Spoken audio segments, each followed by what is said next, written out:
Sister pushes pregnant me down the stairs as a prank. Parents threaten to disinherit me for pressing charges. I ended up in the hospital after my sister shoved me down the stairs during her party, claiming it was a harmless joke. My parents are now threatening to take away my inheritance if I file a complaint. I am 4 months pregnant at the moment, 28F. For the past 2 years, Newton, my spouse, and I have been attempting to conceive. To be honest, there were times when we thought we might not make it. The wait seemed to go on forever. Then, somewhat unexpectedly, we learned what I was expecting. Given all of the challenges we've faced thus far, this pregnancy holds immense significance for us. The fact that we will soon be welcoming our first child into the world makes us incredibly happy. Newton and I decided to be extra careful this time because I've had miscarriages in the past. We made the decision to conceal the pregnancy until we were positive that everything was going according to plan in order to protect our emotional health. If for whatever reason, we also lost this pregnancy, we wanted to shield ourselves from the extra pain of having to grieve in public. My younger sister Elle, and my parents were unaware of my pregnancy until last week. At times, it seemed weird to keep them in the dark, but I also needed the time to think things through.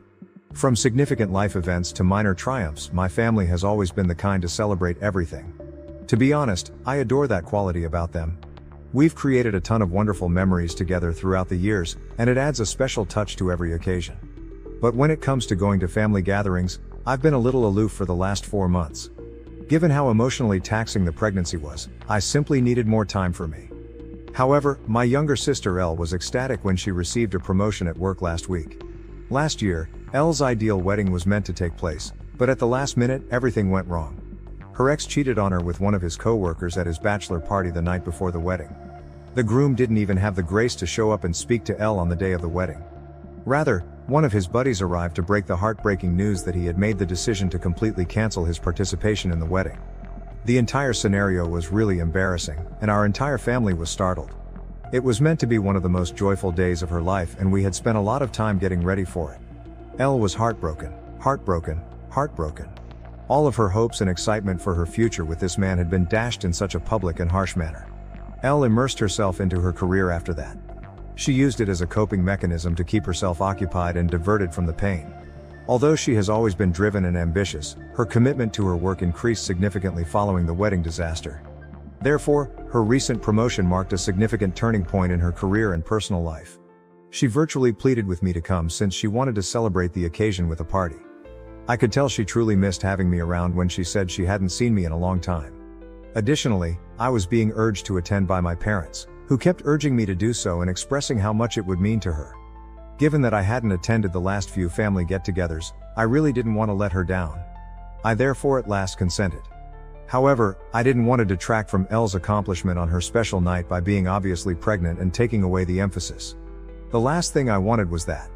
I didn't want to detract from her moment. I wanted her to experience it. But it was becoming more and more difficult to conceal as the baby bump grew. For one night though, I believed I could handle it. In order to hide my tummy, I wore a long flowing dress. I even went so far as to apply shapewear to reduce the bump as much as possible. I was determined to keep Elle and her promotion front and center. Everything appeared to be proceeding as planned when I arrived at Elle's party. I felt a little more at ease knowing that my attempts to conceal my pregnancy were successful because no one had any suspicions. When my mother saw that my arms and cheeks appeared somewhat plumper than normal, she did say anything. However, I had already considered how to respond to such circumstances, so I swiftly responded with a joke that I had simply been eating a lot lately. To be honest, I was relieved that they were less likely to detect the truth about my pregnancy and more likely to believe that I was simply putting on weight. For now, that seemed like the safer course of action. As the evening wore on, I became more and more aware of how uncomfortable I was. The celebration seemed to go on forever, and I'm not used to staying up late anymore. Newton, my husband, arrived at the party right from work and was enjoying himself. I was grateful that he continued to periodically check in with me to make sure I was doing okay. Elle and the rest of my family were having a great time in the meantime. They were having a great time dancing in the backyard and doing shots. Seeing Elle so joyful and carefree, especially after everything she's been through, made me glad. However, I began to feel nauseous, most likely due to the heat of the evening and all the greasy food. I slipped inside and found a peaceful seat on the couch after deciding I needed to escape the boisterous dancing and loud music. At that moment, my only true desire was to get home, raise my feet, possibly massage my legs, get into bed and read on my Kindle for a little while. I briefly closed my eyes in an attempt to relax and collect myself. My Aunt Mia sat down beside me at that moment, waking me up. I had fallen asleep without even realizing it. Without providing a reason, I shook my head when she offered me a glass of wine. She went on to say that I looked pregnant and that my face was nearly glowing the entire evening. I froze, unsure of how to respond. Aunt Mia is no fool, so I tried to shrug it off, avoiding eye contact and feeling uncomfortable. She asked me directly, "Are you really pregnant?" as her eyes widened in shock. Despite my inner panic, I made an effort to remain calm. In an attempt to divert her attention, I shook my head, but Aunt Mia put her hands on my stomach and her eyes brightened with total conviction. "Oh my God, darling, you are pregnant," she cried. She chuckled and drew me into an embrace. I was a little alarmed and practically begged her not to tell anyone just yet because I didn't think the time was perfect to make the announcement. However, Aunt Mia dismissed my worries. She reminded me that everyone had been eagerly anticipating this time, hoping that I would become pregnant, and demanded that the family should be informed of this wonderful news. Aunt Mia smiled at me, held my face in her hands, and reminded me that it was a family night even though I told her it was Elle's night. She told me not to overthink it and that because everyone had come together it was the ideal moment to share. Everyone was still dancing and partying when Aunt Mia got up and went outside before I could stop her. As I saw her, my heart fell. Aunt Mia captured everyone's interest with all the zeal in the world. Without wasting a beat, she pointed at me and told everyone that I was pregnant after telling them she had some important news to deliver. There was a moment of stillness while everyone processed Aunt Mia's words. Then everyone in the party burst out. My relatives hurried over to me, around me with congratulations, shouts and hugs. They were ecstatic, giving me a tight hug while crying and expressing their excitement for Newton and me. They were naturally thrilled to hear the news because they were all aware of my past miscarriages. My parents were so emotional that they were crying. In celebration of this new chapter in our lives, many congratulated Newton and gave him hugs as well. I definitely didn't want to reveal my pregnancy in this way. I had imagined a more private, intimate event, something modest and unique, something I could share with my family when I was ready. At a gathering that was supposed to be all about Elle, I had instead been dragged into the spotlight. I saw her standing off to the side at that point, smiling as best she could but obviously feeling uncomfortable. She avoided making eye contact with me and wasn't participating in the festivities. I was overcome with remorse because I had worked so hard to stay out of situations like these. I approached her and apologized for Aunt Mia's disclosure of my pregnancy. Elle inhaled deeply and inquired as to why I hadn't before disclosed my pregnancy. I clarified that I had intended to make the announcement a few weeks later, when I was more at ease and prepared to do so. She pursed her lips, shook her head and murmured, "Whatever. I suppose your request was granted." I was surprised by her response, and her comments hurt. I attempted to reason with her, but Elle didn't seem interested in having a conversation. She moved away after taking a sip of her wine and stopped focusing on me. Overwhelming advice from friends and family on being a first-time parent consumed the remainder of the evening. Everyone appeared excited to share their experiences and advice. Elle, meantime, continued to glare at me from the other side of the room as though I was somehow to blame for everything. I felt much more guilty and uneasy after her response. I had an overwhelming want to go to the bathroom at one point. I stood up and went to the guest bathroom, but it was completely packed. I went upstairs to use the restroom in the main bedroom because I felt like my bladder was going to explode. I went to the bathroom to relieve myself, and when I came out, Elle was waiting for me outside. She appeared inebriated. Sensing the awkwardness between us, I tried to apologize again with an awkward smile. Elle didn't appear to get any softer. Rather, she simply rolled her eyes and inquired, "Are you truly expecting?" There was a hint of suspicion in her voice, and her tone was almost contemptuous. "Of course I am," I said, looking at her while reflexively touching my tummy. Why would I tell a falsehood? Went on to add that everything was extremely strange, particularly since I hadn't even told our mother, with whom I often spoke daily, that I was pregnant. I was becoming annoyed by her incessant interrogation. I attempted to reiterate my justifications in the hopes that she would realize that I had made the decision to keep it a secret.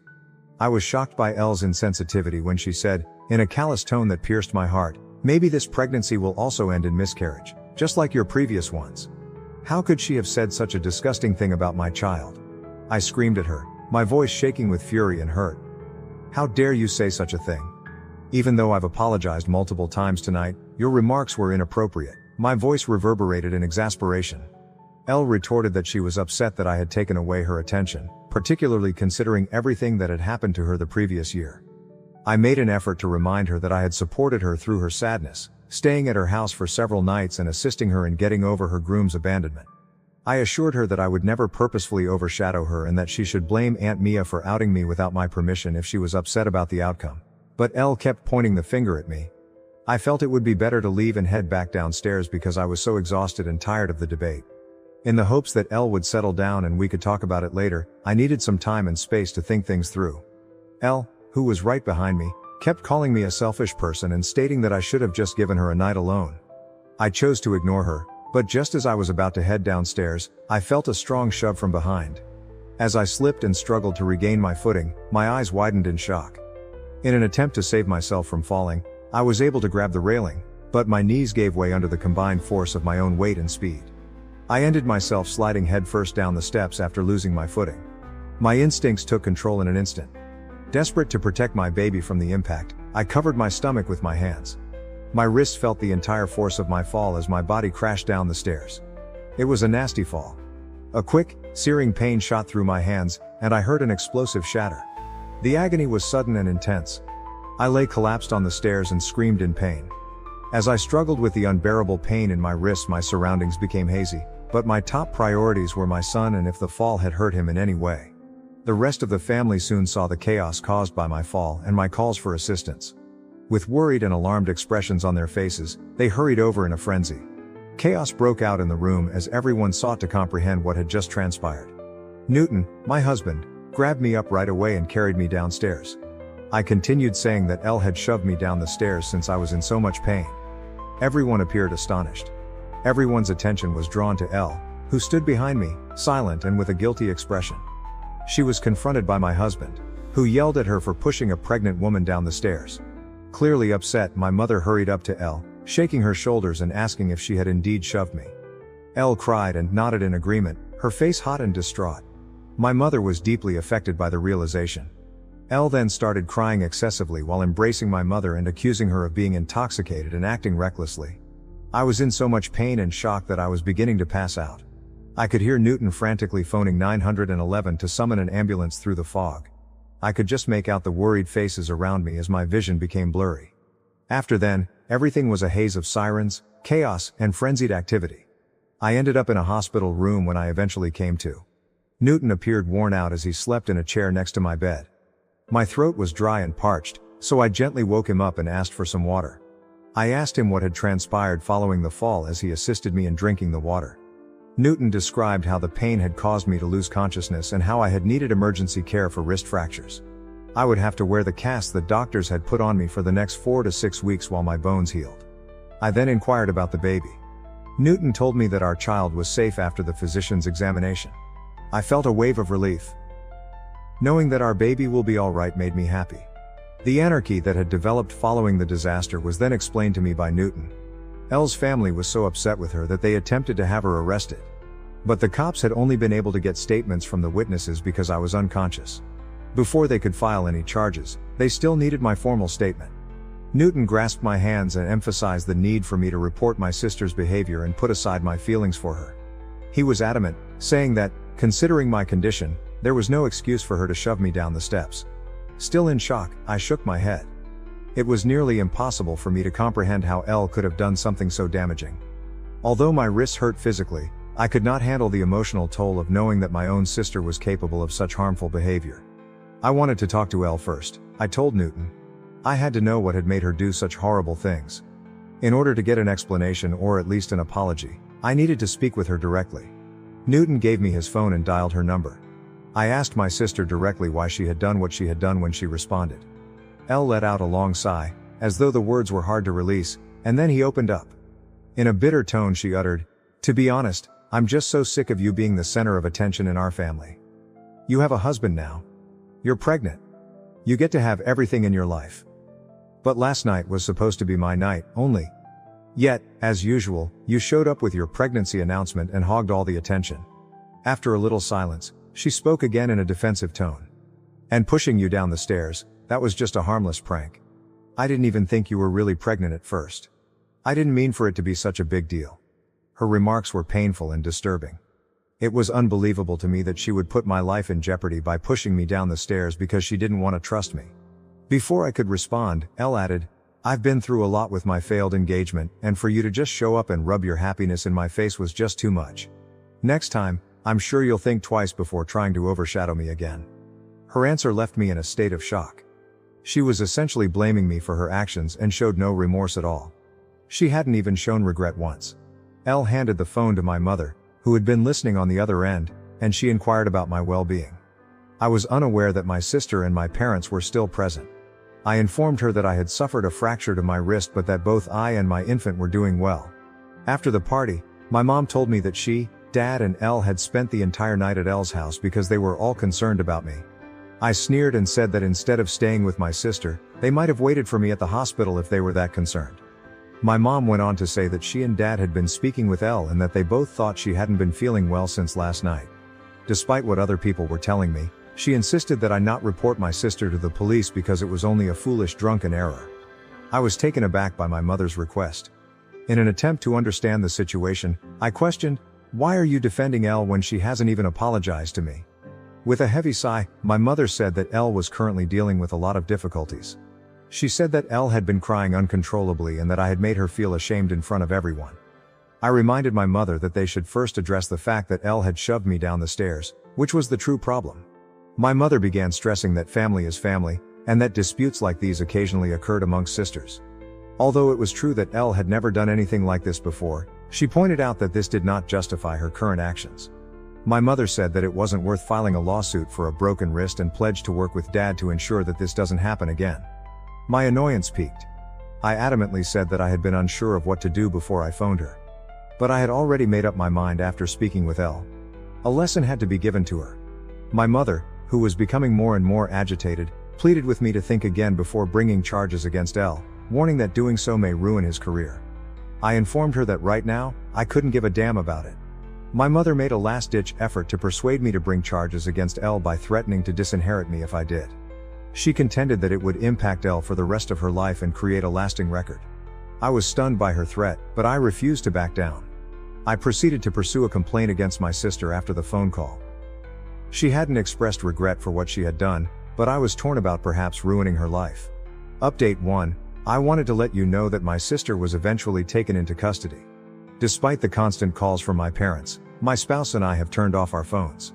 Newton is furious that my parents appear to be giving preference to my sister over me.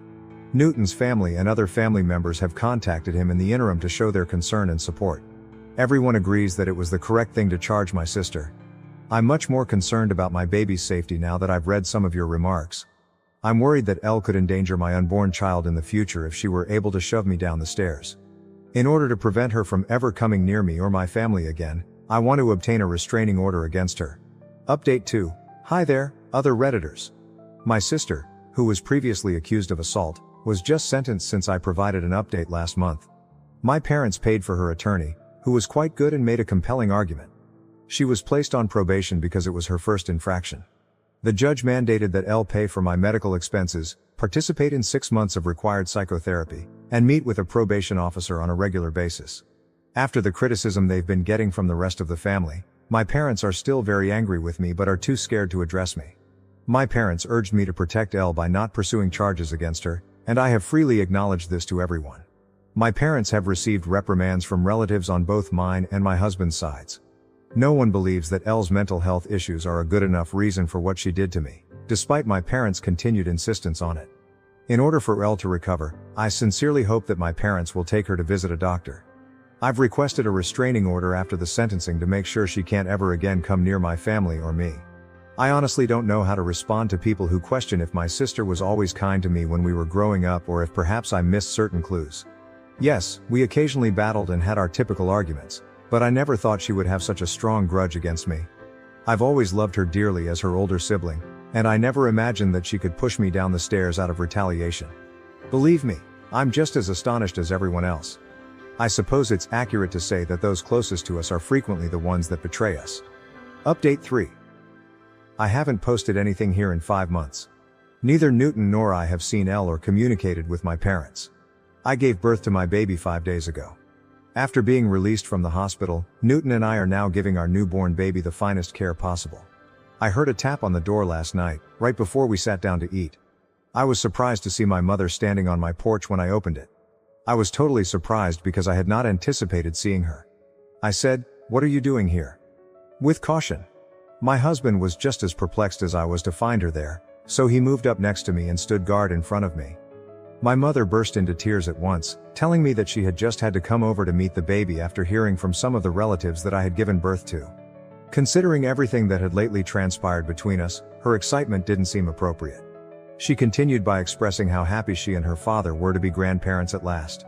In order for us to rejoice as a family, she said that Dad would be coming soon with some wine and baby presents.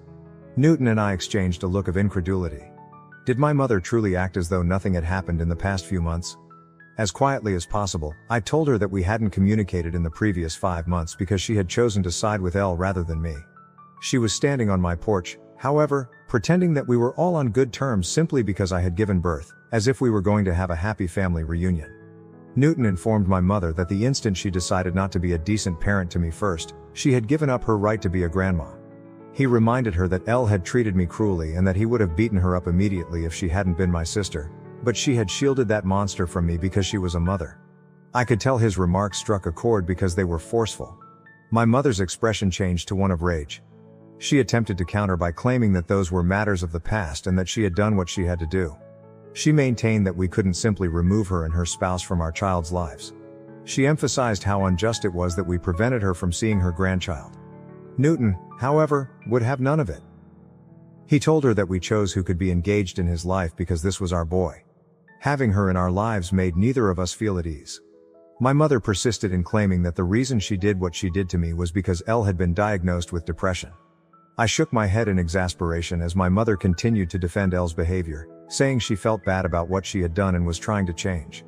She promised that after my son was born, we would all be able to move on from the past and be a single, happy family. I sneered and clarified that I didn't desire such a thing.